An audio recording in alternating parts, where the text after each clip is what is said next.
Окуучу мезгил учкан кош зымырайт бат эле мына азыр 11-классты бүтүп абитуриент болууга шашылып турган биздин бүтүрүүчүлөрүбүзгө баардыгына ак жол каалайбыз. Аларга да кичинекей болсо дагы пайдалуу кеңеш катары биз атайын адистерибизди, атайын жакшы бир маалымат алуу үчүн чакырып калган болчубуз. Баардык абитуриенттерди, кесип ээлерин болочоктогу жана ошондой эле ата-энелерди дагы экран алдына жакыныраак чакырайын, сиздерге жакшы маалыматтарды бөлүшүүнү туура көрүп турган чагыбыз. Бул Таңкы Лайф көрсөтүүсү. Анда эмесе бизге келген меймандар менен тааныштырайын. Учурда Бишкектеги техникалык колледжде кабыл алуу комиссиясынын төрайымы Самара Жумабаева жана ошондой эле аталган колледжде учурда 2-курстун студенти жана өзүнүн ошол колледжде окуусу менен өзүнүн кесиптик билим алуусу менен жакшы ийгиликтерге жетишип келе жаткан Бекнур Жээнкулов менен бүгүн таанышат экенбиз. Саламатсыздарбы? Саламатсыздарбы. Таңыңыздар менен. Рахмат, сиздердин да кутман таңыңыздар менен. Ыраазычылык билдиребиз. Биз бүгүн мына ошол келечекте кесип ээси болом деп баардык бүтүрүүчүлөр азыр талпынып жаткан мезгилдери. Аларга дагы бир кичине пайдалуу кеңеш катары сиздерди чакырдык. Эми алгач Самара эже сизге болсун сурообуз. Бул Бишкектеги техникалык колледж тууралуу бир аз азыноолак кеп салып сөз козгоп берсеңиз. Саламатсыздарбы? Биздин Бишкек техникалык колледжи 72 жылдык тарыхы бар. 1951 жылы Фрунзенский машина куруу технологиясы техникуму болуп эң биринчилерден Советтер Союзунун эң биринчи престиждүү окуу жайларынын бири катары эсептелинген. Азыркы учурда колледж IT тармагы, электр тармактары боюнча адистиктерди даярдап келебиз. Бул окуу жай Бишкек шаарыбыздын борборунда Чүй проспектиси 215-те жайгашкан. Азыркы учурда көптөгөн орто кесиптик билимдердеги студенттерди, адистерди уядан учуруп келет. Эң сонун. Эми Бекнур, бул колледжди эмне үчүн тандап алдыңыз? Анан азыр ал жакта кайсыл багыт боюнча билим аласыз? Неге ошол Бишкек техникалык колледжди тандаганым 9-класста атканда мен алдымда аябай чоң айтсам кандай выбор турган. Анан кийин ошонун арасынан Бишкек техникалык колледжди тандаганым. Аякта мен боюнча направлениема кандай айтсам экен требуемый нерселер болгондо, өзүм болсо программное обеспечение вычислительной техники и автоматизированных систем деген багытты тандагыңыз келген. Багыт тандагам. Анан кийин ошол жакта азыр болсо, мен болсо андан колледждин арасында иш турат да. Кандай айтсам экен азыр? Окуудан тышкаркы убактарда бул өзүнүн иштейсиз. Ушул өзүнүн адистиги боюнча иштеп келет. Эмне адис? ПО, IT. IT технологиясы боюнча окуйсуз. Окугандан тышкары дагы иштегенге дагы мүмкүнчүлүк алат экенсиз. Ооба, ошо. Дагы өзүм эмнеге IT-ни тандагам? Эмнеге тандадыңыз? Кичинемден бери компьютерларга, телефондорго аябай жакын элем. Азыркы балдар деле карасам өзүм эстейм да. Анан кийин ошол жагынтык болгондуктан компьютерларды, телефондорду мен болсо ондогонду билем, иштегенди билем. Андан кийин андан да арасынан мага аябай жагат да. Жөн эле бир айтпайт, окууга мен өзүм интересим болгон. Азыр деле эмнеге окуп атам? Мага жагып атат. Мага жөн эле жагып атат да. Кылган нерселерим, окуганым, иштегеним, иш менен да жатпайт. Бирок IT болгондуктан, ITде айтышат го, любой убакта иштесе болот, любой жерде иштесе болот.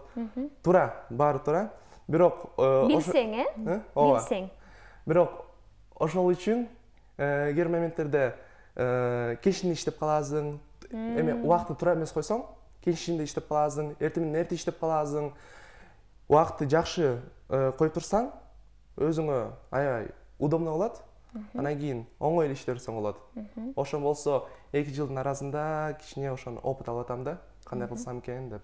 Эми 1 жыл калды, ошондо сиздин бүтүрүшүңүзгө. 1 жыл калды. Азыр 2 курста аяктап атам. Азыр көз алдымда болсо гос экзамендер турат. Сонун ийгилик каалайбыз. Рахмат. Ошо дагы кичине дардам турабыз. Акыркы семестрлер, сессиялар жап атабыз. Азыр болсо ачык турат. Дагы эмне? Дагы кандай коштсом экен? Сонун. Мына бул Бекнур бул IT тармагын тандаган экен. Ал эми колледжде дагы канча багыт бар? Биздин колледж буга чейин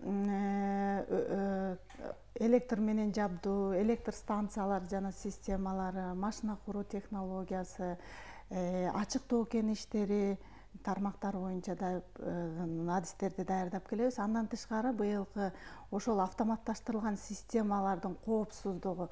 Демек ушул мисал үчүн Бекнур маалыматтарды иштеп чыгуу, ошол маалыматты иштеп чыгып, ошону башкаруу, автоматташтыруу, башкарууну тандап бул программаны түзсө, демек ошол түзгөн программаны коопсуздугун камсыздоо үчүн дагы жаңы адистиктер ачылды. Прикладдык информатика, программалык инженерия.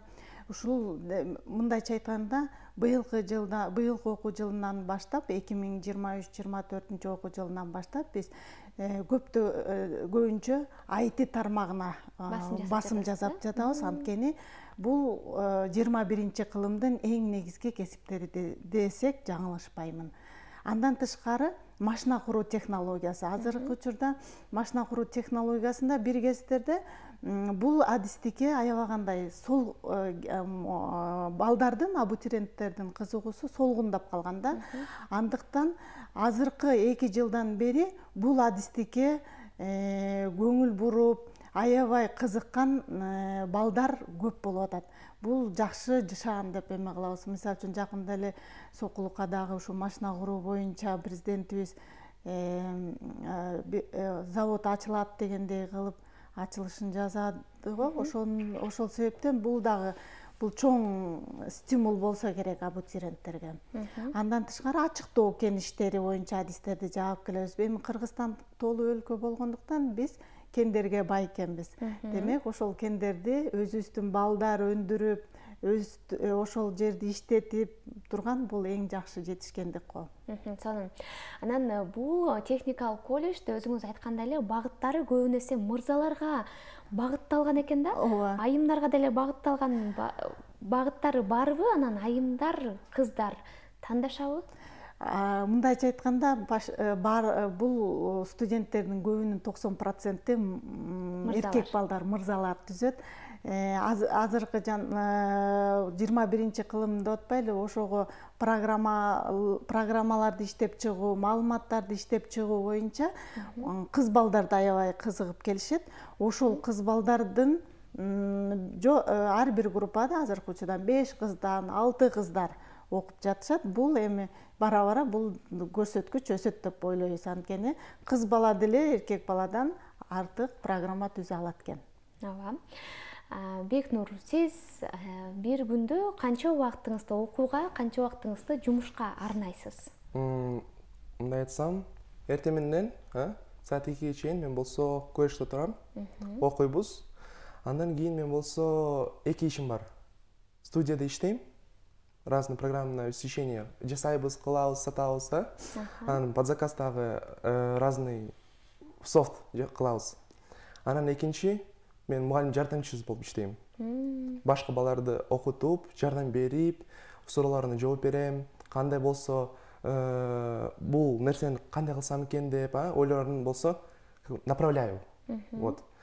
Ошон болсо 2-ден 4-төн баштап үйгө кечере келип калам, кечере келип атам.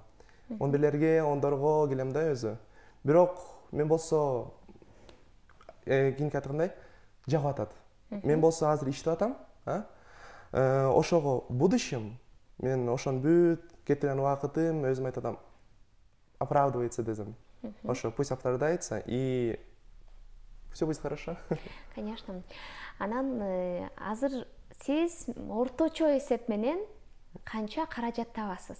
азыр сиз студентсиз, бирок ошол эле учурда иштейт экенсиз. Туура. Орточо эсеп менен. Орточо эсеп менен Канча, бир айдыкын алалыкпы же бир жуманыкын алалыкпы? Азыр мындай ай же юма деп бөлөсө болобу? Биз болсо эме кылабыз да. Проект кылабыз, проект. Проект алганда ага бир сумма назначить этет и убакыт берет. Мурунку айдан айдыкын алалыкчы анда. Мурдук Орточо эсеп менен. Орточо 50 миң. Орточо. Бул өзүңүздүн эле киришеңиз, жеке. Өзүмдүкү. Бирок биз болсо бир проектти команда менен иштейсиздер да. Ооба, анан кийин ошо проект болсо бөлгөндө бүт ошол акчаны канча бирөө болсо время уделил, канчалык качественно кылган үчүн ошого акча беришет. Мындай 50 миңдей ортосун турат. Сонун. Эми бүтүрүүчүлөр кантип, каяктан, эмне кылып сиздерге кайрылышат, тапшырышат?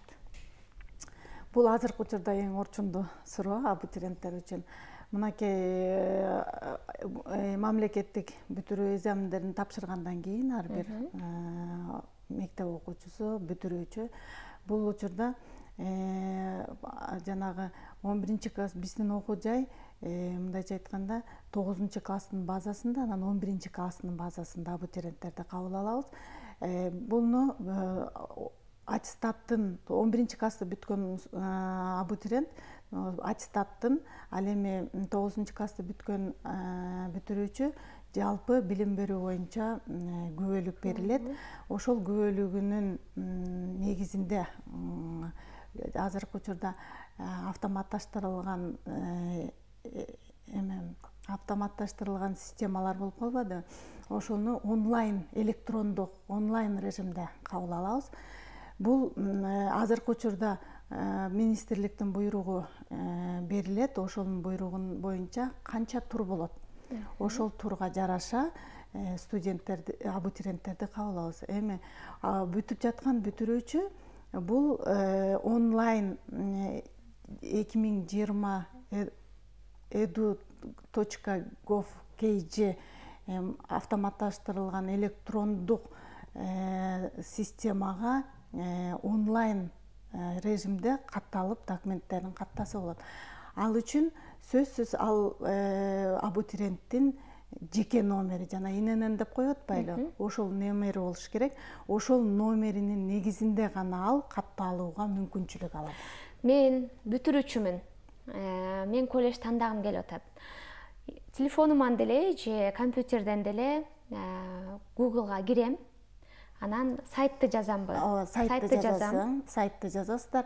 Андан кийин сайтты жазгандан кийин ал сайтка регистрация болуш керек. Аты жөнүн жазам, баягы сайт сураса. Эң биринчи очередде жанагы жеке номери, ИНН негизинде. Сайт эмнени сураса, ошону жазып регистрация кылат экен, каттоодон өттүм. Каттоодон өткөндөн кийин ал логин, пароль алынат. Бунун логини, бул анын жеке номери, парольду ар бир абитуриент өзү коет. Демек, ошонусу менен кайра сайтка кирет дагы. Кыргызстан боюнча бүт орто окуу жайларынын списоктары чыгат, тизмелери чыгат. Ошол жерден абитуриент кайсы окуу жайды тандайт, өзү билет.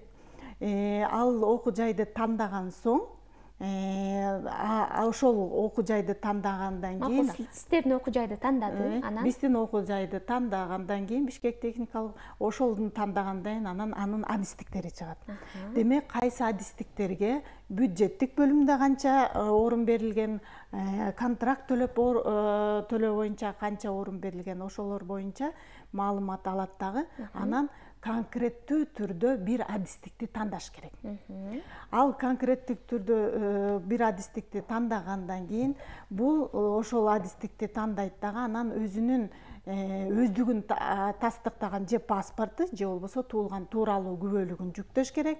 Андан кийин ошол аттестатын, же болбосо жалпы билим боюнча билим берүүнүн күбөлүгүн ошол сайтка сүрөткө тартып, же болбосо сканировать этип киргизгенден кийин гана ал жерден бюджеттик бөлүмдү тандайбы, анан контракттык бөлүмдү тандайбы. Абитуриент өзү тандагандан кийин бул нерсе сохраниттеп, жанагы сохранитти баскандан кийин бул автоматтык түрдө биз окуу жайдан ал бизге аты жөнү чыкпайт, бирок бунун орточо окуп келген күбөлүгүндөгү бааларын биз ар бирин математикаданбы, кыргыз тили адабиятынан канча баа алса, сүрөтүн баягы абитуриент киргизген сүрөтү боюнча коюп, орточо баасы чыгат дагы. Демек, бул жерде абитуриент эмнеге көңүл буруш керек? Профилдик сабагына көңүл буруш керек да. Мисалы үчүн, электр менен жабдуу бөлүмүнө тапшырган студенттин профилдик сабагы бул физика болуп эсептелинет. Ал эми мисалы үчүн ачык токен иштери же болбосо маалыматты иштеп чыгуу системалары жана аны башкаруу, мисалы үчүн азыркы учурда программное обеспечение деген адистикти тандаган болсо, анда мунун профилдик сабагы бул предмети математика болуп эсептелинет. Ошол профилдик предметти эске алуу менен анан өзүнүн орточо баллы чыгат дагы. Аны ар бир абитуриент турт бүткөнгө чейин өзүн таблодон көрүп турса болот. Ошондо силерге тапшыруу үчүн негизи эле бул орто кесиптүү окуу жайларга тапшыруу үчүн жалпы тестирлөөнүн кереги жок. Кереги жок. 11-классты бүткөн абитуриенттер үчүн дагы кереги жок. Мектепте канчага окусаң, ошонун орточо баалы чыгып калып турбайбы, баасы? Эң алгач жакшы окугандар өтөт экен анда. Албетте. Анан орточо окуган, кээде кичине начар окугандардын тагдыры кандай болуп калат анан? Эми аны тагдырын мен чече албаймын, өзүнүн колунда уже күбөлүгүнүн баасы боюнча ошол орточо баасы чечилет. Эгер бизде мисалы үчүн 3 адистик боюнча бюджеттик орундар бар. Бул машина куруу технологиясы боюнча, жанагы техникалык эсептөөчү каражаттарды жана компьютердик системаларды техникалык тейлөө адистиги боюнча, анан маалыматтарды иштеп чыгуунун автоматташтырылган системалар жана башкаруу 3 адистик, ушул 3 адистик боюнча бул жакшы окуган балдарга бул бюджеттик орунга өткөнгө мүмкүнчүлүгү аябай чоң. Ал эми бул тандаган абитуриенттер бир учурда бюджеттик адистиктен бир адистикти тандаганга мүмкүнчүлүгү бар, анан контракттык бөлүмдөн контракт бөлүмүнөн бир адистикти тандаганга мүмкүнчүлүгү бар. Эмне үчүн абитуриенттер Бишкектеги техникалык сиздердин колледжди тандашы керек?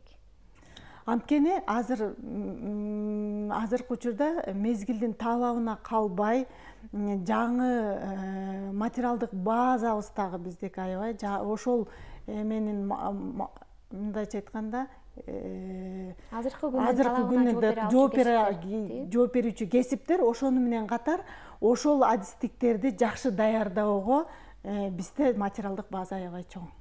Жакшы, Бектурга окшогон сиздерде студенттер көппү? Аябай көп. Бектур бул мисалы үчүн астрономия сабагы боюнча бул Петербург шаарындагы Петров колледжинде чоң конкурс болгон. Ошондо астрономия илиминин азыркы IT технологиясы менен окутууда конкурска катышып, бул 2-чи орунду алган бала. Диплом берилген атайын. Бул научный руководитель, илимий жетекчиси мен болгонмун. Бирок ошол IT тармагынын жаңы ар бир предметти жаңы талапка окутуп үйрөтүүдөгү салымы бул IT-нин аябай эмеси чоң десек жаңылышпайм. Окуучу, сиздерде окуп жаткан студент окуп жатып эле жумуш менен камсыз болгонго да мүмкүнчүлүк бар экен да. Аябай. Кайсы тармак болбосун? Кайсы тармак менен болбосун, бул ошол студенттин өзүнүн көңүлүндө да, мисалы кызыгуусуна жараша. Эгер ал студент кызыкса, көп нерсени үйрөнөт. Көп нерсени өзү изденип, өзү изденген студент бул көп нерсени жететкен да. Анткени бул сабактан тышкаркы дагы өзүн өзү өнүктүрүп, мынакей жөнөкөй живой эле пример эмес бул. Бекнур өзү өз алдынча иштеп, мындайча айтканда кээ бир мамлекеттик эмеде иштеп аткан адистерден дагы жакшы кайсы тармак болбосун, эми ооба кайсы тармак болбосун, ар бир эле кесиптин ээси болгон адам мыкты деңгээлде иш алып барса, мыкты деңгээлде окуй алса, анда ал өз багытына, өзүнүн кыялына, өзүнүн максатына жакшы жетет болуш керек деген үмүттөмүн. Анда сиздерге ыраазычылык билдирелик. Бекнур, сизге дагы эркин микрофон сунайын. Сиздерге барча абитуриенттерге кайрылыңыз. Ал эми азыр мүмкүн IT тармагын тандайм же мүмкүн башка деле тармакты тандайм деген абитуриенттерге, бүтүрүүчүлөргө сизден кеңеш болсун. Эмне үчүн ITни тандаш керек, азыркы заманбап кесипти тандаш керек? Келиңиз, Самаржа, сизден баштайлы анда. Эмне дейм, ар бир бүтүрүүчү кең келечек каалайм. Ошол тандаган кесибин мыкты билип, адискөй адам болушуна тилектешмин. Анан ошол кесибинин, ошол тандаган кесибинин тапканынын жемишин жеп, бактылуу болуп, жакшы адистикте адис болуп чыгышына тилектешпиз. Биз Кыргызстан ушундай кесипкөй адамдарга аябай муктажбыз. Ошол биздин колледж ошондой жогорку деңгээлдеги кесипкөй студенттерди, бүтүрүүчүлөрдү даярдап келебиз. Биз абитуриенттерди кош келиңиздер дейм. Мен айтканым, студенттерде, балдарда кыздан башка аракеттүү болуш керек. Кызыгуу, аракеттүү бала болсо, өзүнүн бүт максаттарына жетет. Ошол кыскача айтканым. Мындай. Билесизби, эгерде сиз дагы азыр кайсы кесипти тандайм же кайсыл окуу жайга барам деген кичинекей бир сурооңуздар болсо, анда ага дагы жооп бергенге аракет кылдык деп айтайын. Азыр бардыгы бат, тез болуусун каалайбыз. Ошондуктан сиздер дагы аз убакыттын ичинде мыкты деңгээлде билим алып, биротоло жумуш менен да камсыз болуп, өзүңүз каражат таап, кесиптин ээси болгуңуз келсе, анда бүгүнкү маекти сөзсүз түрдө көрүңүздөр дейлик. Ал эми бизде бүгүн Бишкектеги техникалык колледжде азыркы учурда кабыл алуу комиссиясынын төрайымы Самара Жумабаева аталган колледждин 2-курсунун студенти, IT тармагынын мыктысы, жана ошондой эле IT тармагында дагы өзүнүн жумушун аткарып, жакшы каражатты таап келе жаткан Бекнур Жээнкулов болду. Таңкылаев көрсөтүүсү берүүсүн улаңыз.